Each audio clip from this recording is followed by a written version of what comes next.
제가 여러분 축복했죠? 그럼 한 번만 더 하고 여러분 행복하십시오. 성령 충만하십시오. 아멘. 시편 14편을 읽었습니다. 이 노래를 시작합니다. 어리석은 사람은 하나님이 없다고 말한다. 1절 첫 부분 이렇게 기록되어 있어요. 어리석은 자는 그의 마음에 이르기를 하나님이 없다 하는도다. 세상에 어리석은 사람들 세 부류를 꼽아라. 첫 번째는 지금이 얼마나 소중한지 모르는 사람. 지금이란 이 순간이 얼마나 소중한지 모르는 사람이 어리석은 사람이에요. 전도서 지혜에서는 지금이 선물이다 라는 우리 지혜를 가르쳐요. 두 번째 어리석은 사람은 자신이 얼마나 소중한 존재인지 몰라요. 나라는 존재를 하나님께서 얼마나 이 동물과 다르게, 다른 사람과 다르게 만든 세상에 단 하나밖에 없는 정말 특별한 존재인 것을 모르는 사람이 어리석은 사람이에요. 창세기에는 동물과 다르게, 식물과 다르게 인간을 만드셨고, 인간을 하나님의 형상대로, 나를 하나님의 형상대로 만드셨다라는 내용이 나오죠.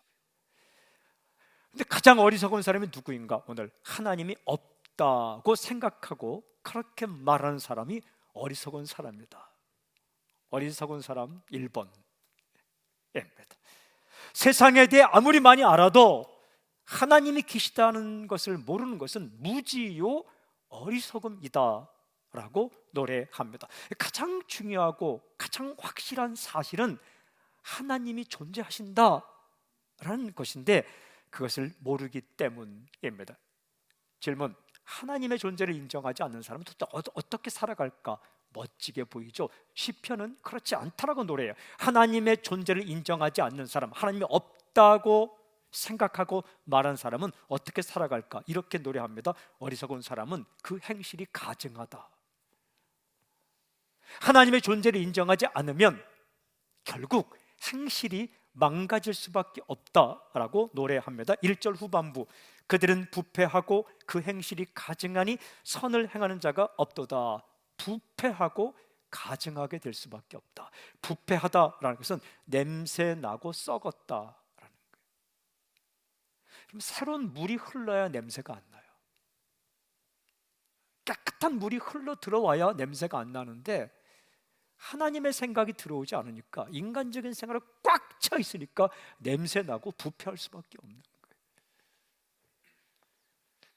가증하다라는 것은 보기에 끔찍하다. 보기에 끔찍하다. 하나님께서 보시기에 끔찍하고 인간이 보기에 끔찍하다. 이게 하나님의 존재를 인정하지 않고 하나님 앞에서 살지 않는 사람은 가까이 가면 가까이 갈수록 참 보기에 끔찍하다. 어떨 때는 그의 말과 그의 생각이 소름 끼칠도록 무섭게 다가올 수가 있다라는 겁니다. 선을 행하는 자가 없다. 선이라는 것은 토부, 영어로 good, 좋다인데 하나님께서 보시기에 좋다, 사람 보기에 좋다, 이런 행동을 가리키는 게 선이에요. 선을 행하지 않는다. 첫째는 하나님을 아는 것이 선이에요. 이렇게 하나님을 알아차리는 게 선. 둘째는 하나님께서 기뻐하신 대로 사는 것. 그런데 하나님의 존재를 인정하지 않게 되면 하나님을 알지 못하고 하나님께서 원하시는 대로 살지 못한다. 왜 하나님께서 원하시는 대로 사는 게 중요하냐? 인간을 하나님께서 만드셨기 때문에 하나님께서는 인간이 어떻게 사는 게 행복한지를 정확히 알고 계시는데 그 행복의 길을 결국 모른다는 거예요. 부패하고 끔찍한 생각, 끔찍한 인생을 살다가 결국 어려운 삶을 살아갈 수밖에 없다. 하나님이 어디 있어? 하나님이 어디 있어? 라고 생각하는 사람은 자기 멋대로 살기 때문에 행실이 부패할 수밖에 없는 거죠. 질문: 하나님은 이렇게 살아가는 사람들을 보시면서 어떤 반응을 보이실까? 시편 14편은 하나님이 없다라고 말하며 부패하고 가증하고 선을 행하지 않는 인생을 살아가는 사람을 바라보시는 하나님의 심정을 시편 14편에서는 노래합니다. 그 노래가 3절 4절이에요. 하나님의 입장으로 가서 하나님이 없다라고 말하며 가정하고 부패하고 선을 행하지 못하는 사람들의 인생을 바라보는 하나님의 탄식, 그게 3절 4절인데 이렇게 기록되어 있습니다. 다 치우쳐 함께 더러운 자가 되고 선을 행하는 자가 없으니 하나도 없도다. 죄악을 행하는 자는 다 무지하냐? 그들이 떡 먹듯이 내 백성을 먹으면서 여호와를 부르지 아니하는도다. 시인이 느끼는 하나님의 탄식의 노래예요. 이럴 때가 있어요. 기도하다 보면 하나님이 정말 애타게 느끼는 마음을 공감할 때가 있어요.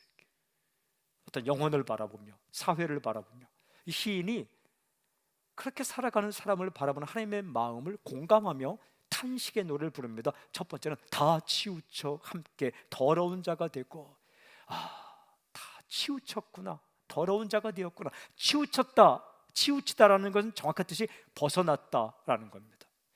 기차가 선로를 벗어나 탈선하면 큰일 납니다. 치우치다는 것은 벗어났다. 하나님이 기뻐하시는 그 길, 행복의 길, 아름다운 길을 벗어났다. 갈 길을 벗어났구나 라는 탄식. 두 번째는 다 무지하냐? 왜 이렇게 무지하냐? 왜 이렇게 몰라? 이런 하나님의 탄식입니다. 반드시 알아야 할 것을 알지 못하기 때문이죠. 객관적인 정보가 없는 게 아닙니다. 하나님에 대한 지식이 없는 거예요. 하나님에 대한 지식 1번, 하나님은 계시다. 어떤 분이냐 따지기 전에 하나님은 계시다라는 정말 중요한 지식이 없어 무지하다. 또 이렇게 노래합니다. 그들이 떡 먹듯이 내 백성을 먹으면서, 무슨 말입니까? 너희가 떡 먹듯이 내 백성을 먹는구나. 하나님의 존재를 인정하면서 하나님께 예배드리는 하나님의 백성들을 하나님이 있긴 어딨어 라고 비웃고 조롱하면서 핍박한다는 얘기예요. 조롱합니다. 핍박합니다. 못살게 굽니다. 무시합니다. 하나님이 있긴 어디 있어? 라고 말하면서 하나님의 존재를 인정하고 예배드리는 사람을 조롱한다. 또 이렇게 노래합니다. 여호와를 부르지 아니하는도다. 너희가 하나님을 부르지 아니하는구나. 찾질 않아요. 하나님을 낑낑거리며 살아가면서도 하나님께 도움을 요청하지 않아요. 그렇게 살아가는 거예요. 하나님을 부른다, 하나님을 찾는다, 이게 얼마나 소중한 것인가.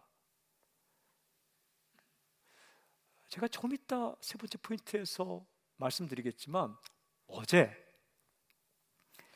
이제 설교를 다 준비하고 저녁 식사를 제가 집에서 하고 이제 집 근처를 산책하려고, 우리 예전에 3주년인가 할 때 우리 교회에서 나눌 그 산 맨투맨 이렇게 라운드 티가 있습니다. 저는 핑크색 맨투맨 이렇게 샀는데 랩시빙 처치 이렇게 하는 거, 그거 입고 밑에는 면바지 입고 파란 운동화 신고 이제 그리고 이제 그 집 근처로 이제 산책하러 나갔습니다. 이렇게 그러니까 어두컴컴한 곳이에요. 이렇게 밝은 거리 가다가 저 새마을시장으로 해갖고 이제 쭉 도는데 꺼부성한 모습이죠, 뭐. 그래서 이렇게 걸어가는데 누가 갑자기 소리가 라 목사님 아니세요? 그러는 거예요. 돌아봤더니 모르는 사람이에요. 어떤 여성과 아이는 저 뒤에 있고 그 남성이 라 목사님 아니세요? 맞습니다. 혹시 교회 다니세요? 그러니까 예. 그랬더니 제가 예전에 청년부를 할 때 청년이었고 지금은 목사가 되어서 개척교회 목사를 하다가 너무 힘들어서 조금 다시 다른 교회에서 부목사로 가서 사역하고 있습니다. 자기를 소개하는 거예요. 사람 살리는 교회도 쉴 때 한번 왔다는 거예요. 그래서 그러냐고, 근데 왜 여기 있냐고 저한테 물어봤어요. 저는 우리 집이 여기 근처라서 저녁 먹고 이제 내일 주일 설교하기 전에 저 꼭 저녁 먹고 산책을 좀 합니다. 산책할 때 생각이 많이 나거든요. 철학자들은 산책을 많이 합니다. 독일 가면 철학자의 길이라고 있습니다. 이렇게 그 산책을 하면 생각이 많이 나고 정리가 돼. 그랬더니 이 사람, 제가 물었어요. 당신은 여기 왜 있습니까? 했더니 이렇게 딸 아이가 초등학생인데 아내와 함께 오랜만에 야구 구경을 왔다는 거예요. 근데 버스를 잘못 타갖고 버스를 잘못 타서 그 자기 차를 세울 수가 없어서 멀리 세웠는데 세운 곳까지 가야 되는데 버스를 잘못해서 반대 방향으로 왔다는 거예요. 그 거기 이제 버스 정류장에 서 있는 거예요. 근데 가만히 보니까 그 사람이 묻는 장소는 제가 알고 있는데 멀어요. 거기서 버스를 타는데 돌아가는 버스를 또 기다리고 있는 거예요. 이 방향 반대 방향인데, 그리고 이제 저쪽 방향이니까 여기서 아마 노선을 확인하고 돌아가는 버스를 타든지 택시를 타겠다는, 택시를 타든지 그렇게 하겠습니다. 알겠습니다 하고 이제 반갑게 인사하고 돌아서는데 제 마음에 너희 동네 왔는데 너희 동네 길을 모르는데 안내를 해줘야지, 너 청년이었다며, 이런 마음이 또 드는 거예요. 그래서 제가 다시 돌아갔어요. 다시 돌아가서 나하고 좀 걸어가면 우리 집이 멀지 않으니까 우리 집에 가면 내가 내 차로 당신 차가 있는 데까지 데려다 주겠다. 그래서 이제 그랬더니 그렇게 하겠다는 거예요. 근데 이분은 막 흥분하셨어요. 왜냐면 자기가 청년부 때 좋아하던 목사, 좋아했대요. 남자인데 좋아하는 목사를 만났으니까 너무 흥분해 있는 거예요. 그래서 같이 걸어갔어요. 세 식구와 함께. 근데 세 식구 걸어가는데 아이의 표정을 보니까 왜 이렇게 많이 걸어, 이런 느낌이었어요. 그래서 제가 딱 아이디어, 저기 가다 보면 아이스크림이 있는데 나도 좀 먹고 싶고 가는 길에 먹고 가면 바로 우리 주차장에 갈 수 있다. 다음에 올 때는 차 세울 데 없으면 나에게 문자를 하라. 그러면 내가 우리 집에 세울 수 있게끔 입력해 주겠다. 그래서 전화번호를 가져도 됩니까? 뭐 전화번호 주는데 돈 드는 거 아니고 그냥 줬어요. 이제 그래서 이제 하는데 가다 보니까 아이스크림점이 나왔는데 베스킨 뭐뭐뭐스 이렇게 나와서, 그러면 제가 이랬어요. 우리 집까지 갈 필요 없다. 여기 세 식구가 아이스크림을 사줄 테니까 먹고 있으면 먹는 동안에 내가 달려가서 차를 갖고 와서 태워다 주겠다. 제 마음이 왜 그런지 모르겠어요. 그래서 이제 그 아이스크림 갖고 뭐 이렇게 그 싱글 컵으로 한 개 사고, 부모님은 또 마실 걸 먹겠다고 체리 뭐 사고, 그 다음에 한 개만 고르지 말고 또 이렇게 찰떡 아이스 같은 거 비슷한 거 하나 더 사고, 이제 딱 주문해 주고 제가 이제 그냥 가지 않고 오래 기다리면 안 되니까 막 뛰어갔어요. 뛰어가서 이제 키를 가지고 자동차를 가지고 탁 와서 갔더니 나와 있더라고요. 그래서 이제 태워갖고 그 있는 곳까지 가게 되었는데, 또 이 아이가 자동차를 이렇게 좋아해요. 아이가 여자아이인데 보더니 와 하더니 막 자동차를 막 이렇게 기능을 설명하고 오는데 얘는 지나가는 차만 보다 다 알아본대요. 꿈이에요. 막 아이가 흥분했어요. 막 그러니까 막 하고 우리 차 다르네. 아이가 흥분할 수 있는 차를 마련해 주신 교회에게 감사를 드립니다. 어쨌든 그런데 그렇게 이제 태우다가 주고, 그리고 이제 차 있는 곳까지 태워다 주고 했는데, 제가 느낀 게 뭐냐 하면, 왜 이렇게 정확하게 얘기냐면, 어제 큰 성령의 감동을 받았는데 아이스크림점에 이렇게 주문해 주고, 그리고 제가 많이 기다릴까 봐 막 뛰어가려고 하는데 횡단보도가 나와서 빨간불에서 이제 거긴 뛰어갈 수 없고, 또 그때 라목사님 부르면 큰일 나잖아요. 산책하지. 그래서 이제 딱 서 있는데 갑자기 무슨 생각이 드냐면, 성령이 저에게 야, 어두컴컴한 곳에서 오래전, 그것도 한 20년 전이잖아요. 오래전 너를 만났던 그 청년이 그 실루엣만 보고, 이렇게 그 얼굴도 안 보고 실루엣만 보고 라 목사님 아니세요? 너를 불렀다는 이유로 너가 지금 흥분해갖고 아이스크림 사주고 차 태워준다, 또 그냥 그러냐고 뛰고, 너 그러지? 마찬가지야. 하나님이 계신데 그냥 하나님 부르는 것만으로도 하나님의 마음은 흥분해, 이 마음을 주시는 거예요. 막 눈물이 나는 거예요. 맞아. 하나님은 계신데 하나님이 없다 말하는 사람 틈바구니 속에서, 하나님 부르지도 않고 찾지도 않는 틈바구니 속에서 하나님 이 한 번만 불러도, 저는 그냥 인간이 라 목사님 이런 것만 불렀는데 제가 막 좋아서 하는데 하나님은 하나님 찾고 부르기만 해도, 그것도 하나님 찾으면 하나님께서 아이스크림 정도입니까? 무슨 뭐 주차장까지만 데려다 줍니까?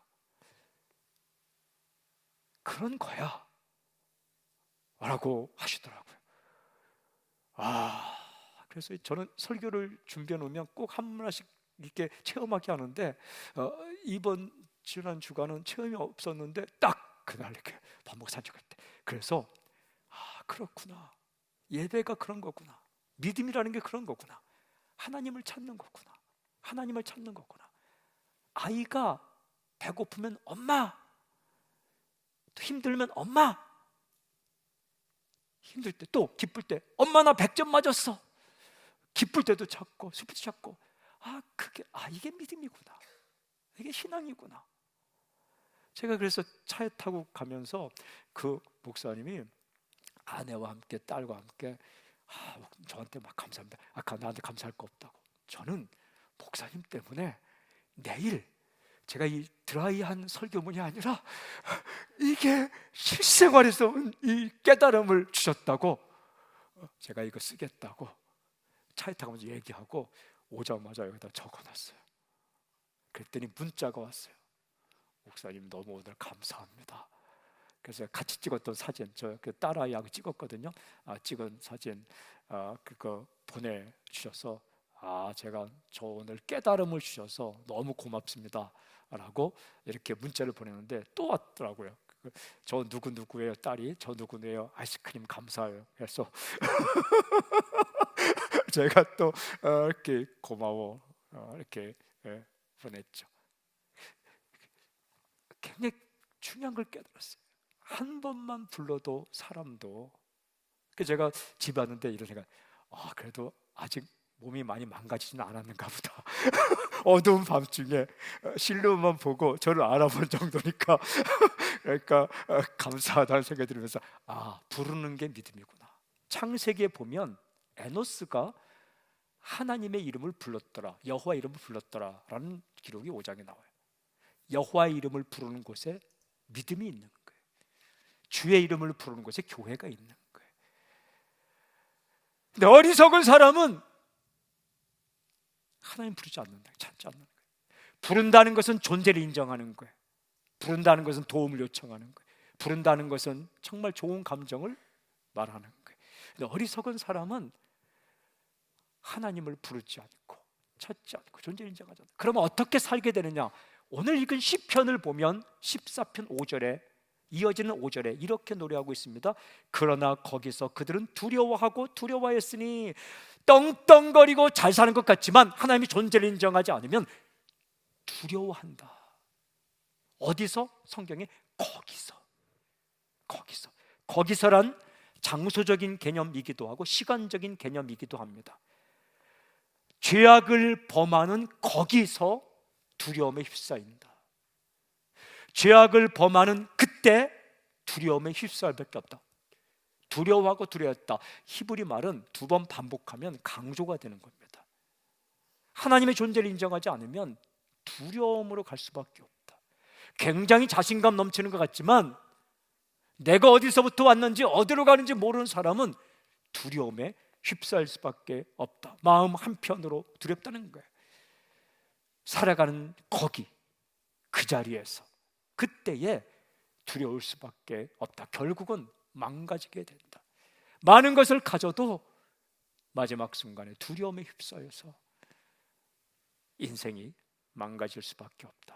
여러분, 이런 사람과 대조되는 사람을 오늘 시편은 이렇게 노래합니다. 지혜로운 사람은 하나님을 찾는다. 아멘, 할렐루야. 2절은 이렇게 기록되어 있습니다. 여호와께서 하늘에서 인생을 굽어 살피사 지각이 있어 하나님을 찾는 자가 있는가 보려 하신즉. 이 노래가 참 마음에 들어왔어요.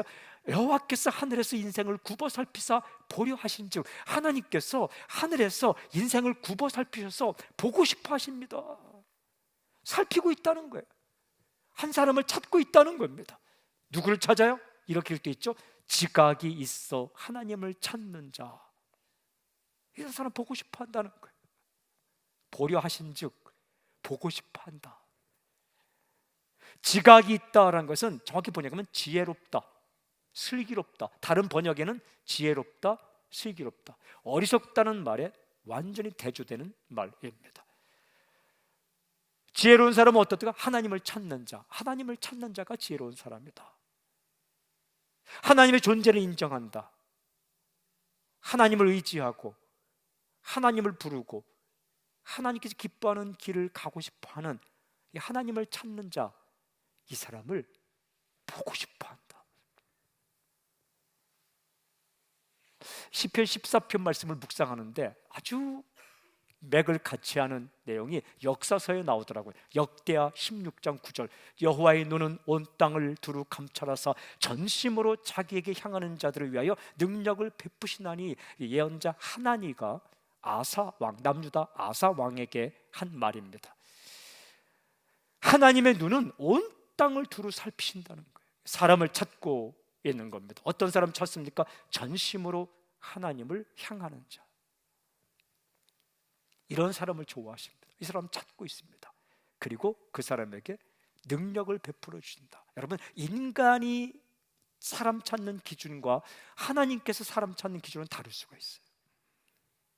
하나님은 하나님을 찾는 자, 하나님을 부르는 자, 전심으로 하나님을 찾는 자, 구하는 자를 하나님은 찾고 계시다. 온 땅을 두루 감찰해서 어디 있을까? 이렇게 찾고 계시다. 먼저 선포합니다. 당신이 하나님 눈에 들기를 저는 선포합니다. 여러분, 질문이 있어요. 하나님은 하나님을 찾는 이 지혜로운 사람을 만나면 어떻게 하실까? 이렇게 말씀하세요. 노래합니다. 하나님은 의인의 세대 안에 계신다.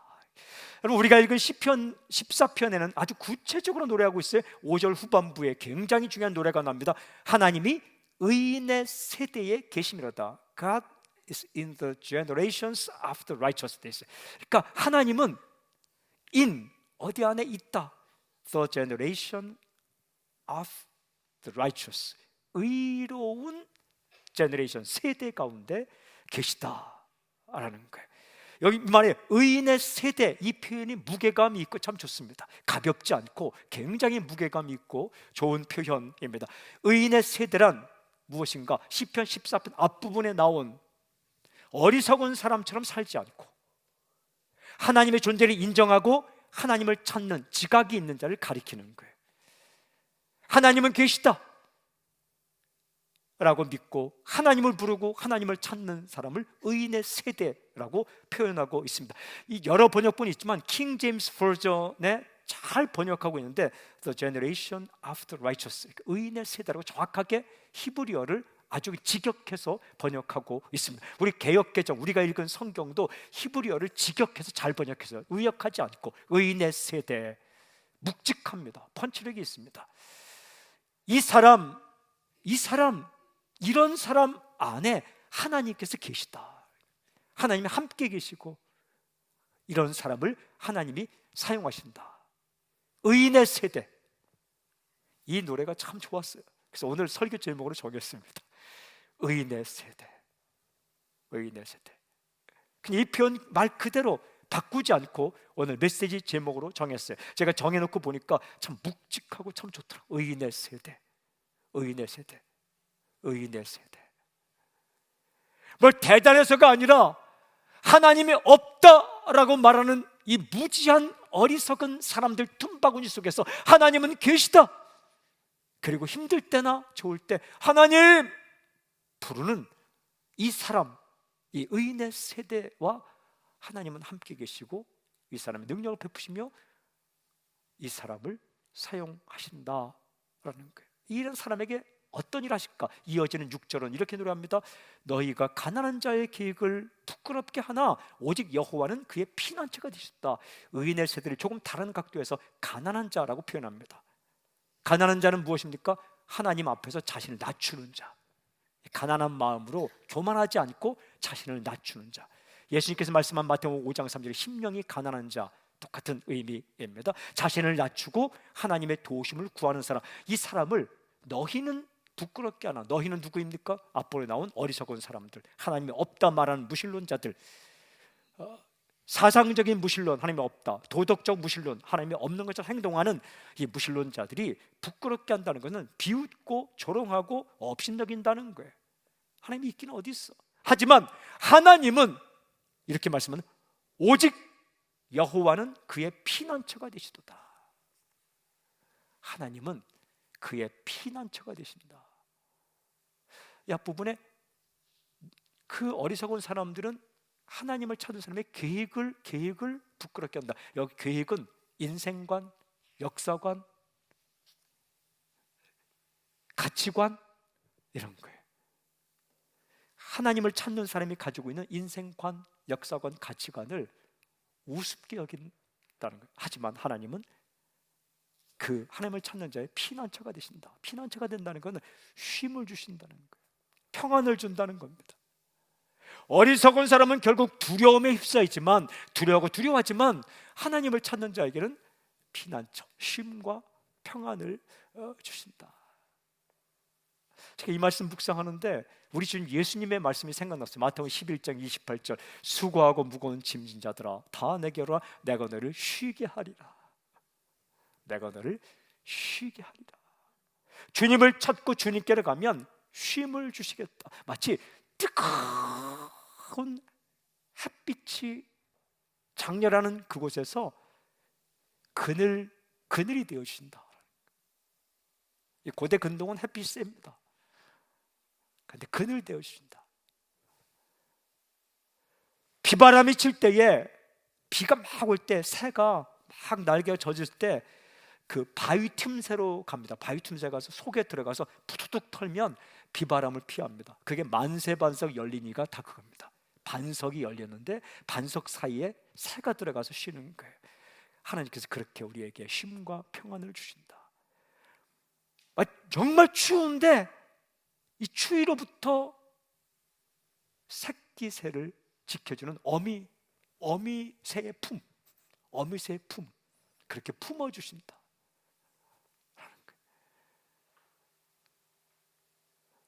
제 큰아이 어릴 때는 제가 큰 이렇게 파카 같은 걸 입고 이렇게 안고 이렇게 푹 싸서 이렇게 갔습니다. 제 품엔 두 가지가 있었는데, 하나는 고구마 이렇게 식지 말라고 막 사갖고, 또 하나는 아이. 그렇게 품어주신다. 비바람이 있어요. 세상에는 추위가 있어요. 세상에는 있어요. 사람을 괴롭히는 뜨거운 햇볕 같은 고난도 있어요. 하지만 하나님께서 어미새처럼, 반석처럼, 그늘막처럼 이렇게 쉼을 주신다. 이어지는 마지막 7절에는 이 사람에게 어떻게 하시는가? 7절, 이스라엘의 구원이 시온에서 나오기를 원하도다. 여호와께서 그의 백성을 포로된 자 곳에서 돌이키실 때에 야곱이 즐거워하고 이스라엘이 기뻐하리로다. 아주 중요한 노래가 나옵니다. 이스라엘의 구원이 시온에서 나오기를 원하도다. 굉장히 중요한 단어, 구원. 시온은 예루살렘을 가리키고, 시온은 하나님께서 계신 곳입니다. 구원이 시온에서 나온다는 건 하나님으로부터 구원이 나온다. 하나님께 구해 주신다는 거예요. 하나님을 찾으면 구해 주신다. 구해 주기만 할까요? 평생 책임지고 선물을 주시는 거죠. 출애굽 길고 오면 출애굽만 시킨 것이 아니라 40년 광야 동안 먹이시잖아요. 그게 만나예요. 그게 매출하기예요. 구해놓고 끝나는 게 아니라 구원에는 돌보심이 포함되어 있는 거예요. 하나님께서 그를 구원해 주시고 돌봐 주신다. 그리고 이렇게 노래합니다. 여호와께서 그의 백성을 포로된 곳에서 돌이키실 때 회복시키신다는 거예요. 때로는 넘어지고, 때로는 자빠지고, 때로는 주저앉고 싶을 때가 있을지라도 하나님께서 다시 일으키시고 다시 세워주신다. 결국 어떻게 됩니까? 이렇게 노래합니다. 야곱이 즐거워하고 이스라엘이 기뻐하리로다. 할렐루야. 기쁨과 즐거움을 주신다. 하나님이 없다라고 말하면서 부패하고 가증한 인생을 살아가는 인생은 떵떵거리고 대단한 것 같지만 마지막엔 두려움에 휩싸이지만, 하나님을 찾고 하나님의 존재를 인정하고 나아가는 사람은 기뻐하고 즐거워하게 하신다. 의인의 세대에게 주시는 하나님의 선물, 구원, 기쁨, 즐거움, 회복.